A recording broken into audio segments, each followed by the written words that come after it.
Well, good day. This is Grandpa Gary back on the Jaguar Mark II. Quick update for you guys. First off, the last episode I recorded, I was saying that I was going to be repairing and only replacing part of the sill. And that plan has been changed. I got my Martin Roby sill and compared the Martin Roby unit to the original here, and the contours of the sill in the doorway along the way are in the original are much more pronounced, sharper corners in that. The radiuses on the replacement sill are different, so I didn't want to end up with the front door sill being different from the rear door sill.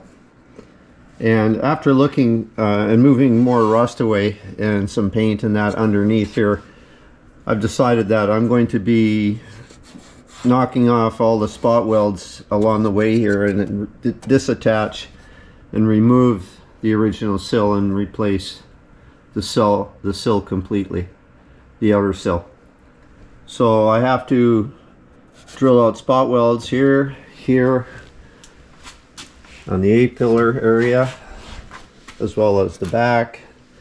Melt lead. I have to cut and separate this vertical stanchion here, make a cut here so that I can free the sill and pull it out. I got the jacking point done finally, and I tried to save some time and also I guess not disturb the attachment point here where the front jacking point attaches to the frame.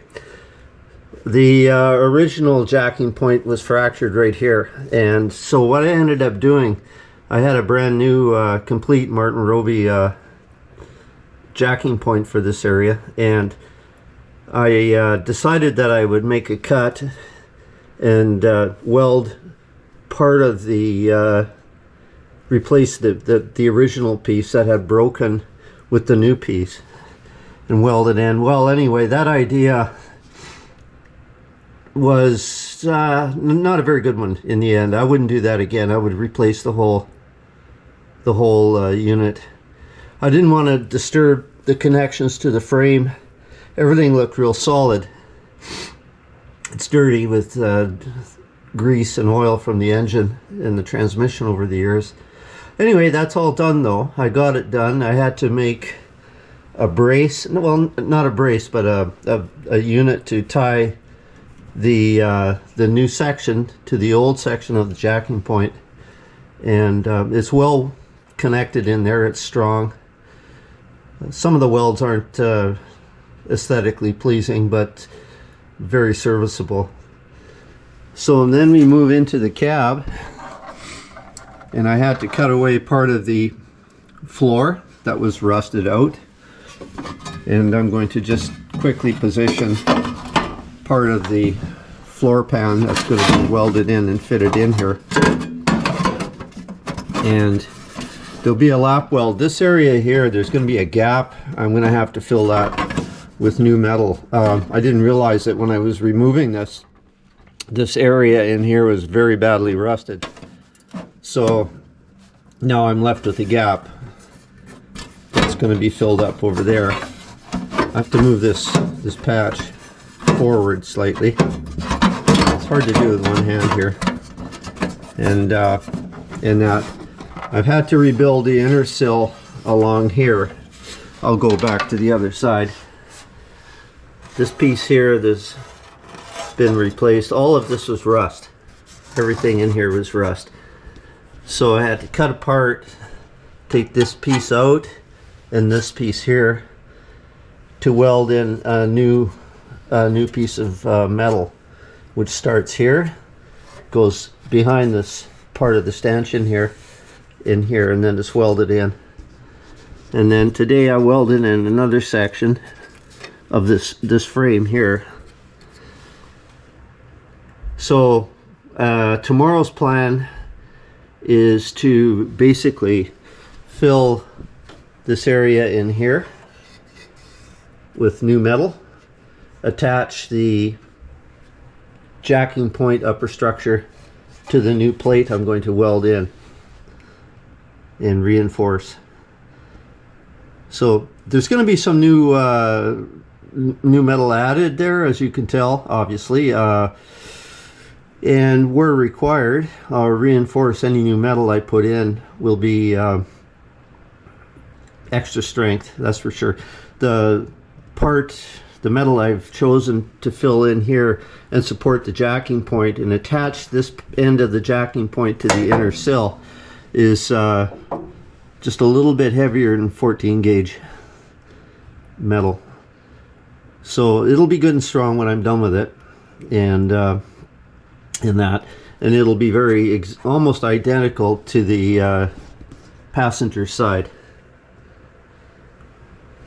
Then the next order of business is to finish up working on the floor in here, and I have to, I don't know how well this is going to show up, I have to do some repair work here on this arc with this flange meets the kick panel here.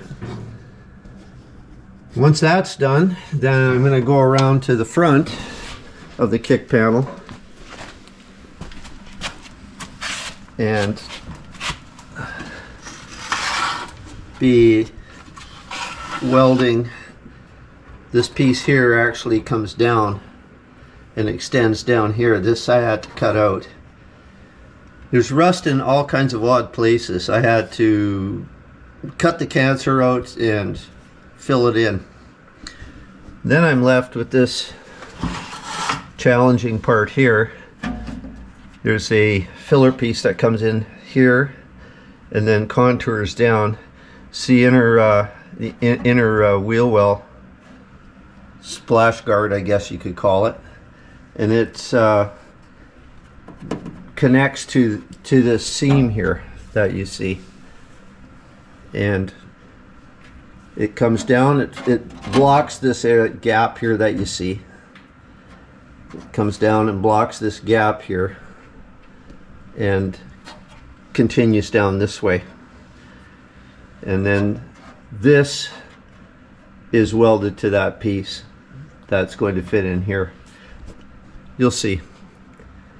I'll take you around to the other side of the vehicle. I have cleanup work to do here on the wheel well, and then I'm going to have to clean undercoating, and it's a dog's breakfast in there. But to weld in there, I have to get rid of this black stuff, this undercoat. And so, let's see what else. Oh yeah, there's to gain access to the inner sill and the forward section here. I had once I cut the cancer out, I had to cut this piece of metal out here, which continued down this way. It kind of curves down. So this piece I'll have to be reattached, and then there's a corresponding piece that attaches on the other side here and then comes down. And then as I said, the next order of business is to remove the sill. That's going to be quite a bit of work. The outer sill, remnants of it, lots of lead to get rid of here, and then I have to reconstruct this section right here. Well, I don't have to reconstruct it, I just have to repair it. I've cut there's a trim piece that fits in over here, and I could tell there was rust back here. So I removed, it's all pop riveted on from the factory. So that's removed. And then underneath here, when I pull the sill out, another reason for me removing the sill is underneath this piece here is kind of like a substructure here, and it's all rust. So when I pull the sill out, the old sill, it'll reveal any further cancer in here. Yeah, I could go on and on, but I think you get the picture. Yeah, so that's it for now, and I'm hoping to move along here fairly quickly. I want to get that forward kick panel part done, and then I have to, like I said the last time, I have to start replacing some of this rotten metal here, and I've got some 14 gauge metal for that. I'm going to cut along this body line here and remove all this rotten stuff that's compromised and replace it. Got some pretty stout metal to do that job. This area back here towards the rear, left rear jacking point it's all good. Good enough for what this old gal's going to be doing. Anyway, I'm sure there'll be lots of excitement and frustration, but it's all part of the big adventure. So the reason I'm doing these videos is there's all kinds of videos to sort of show you the easy, what I kind of classify as the easy things, but there's all kinds of little intricacies I'm finding out with the Mark II. The way this car is put together with the intricate folds and this pot and the spot welds and so on and so forth, I'm trying to show some of the perhaps unexpected things you're going to run into if you start doing these. I don't have a rotisserie. I have quite a few tools in that, but I have minimal space. Access isn't very good at times. But this is going to be a daily driver. It doesn't have to be perfect, and as long as it's strong and safe. So I'll show you as I'm going along here. I'll try and make little update videos about the removal of the old Sill assembly and the installation of the new part in that. And I'm thinking that as long as I don't run into anything really weird, maybe 2 weeks from now this will all be done. I'm sure hoping.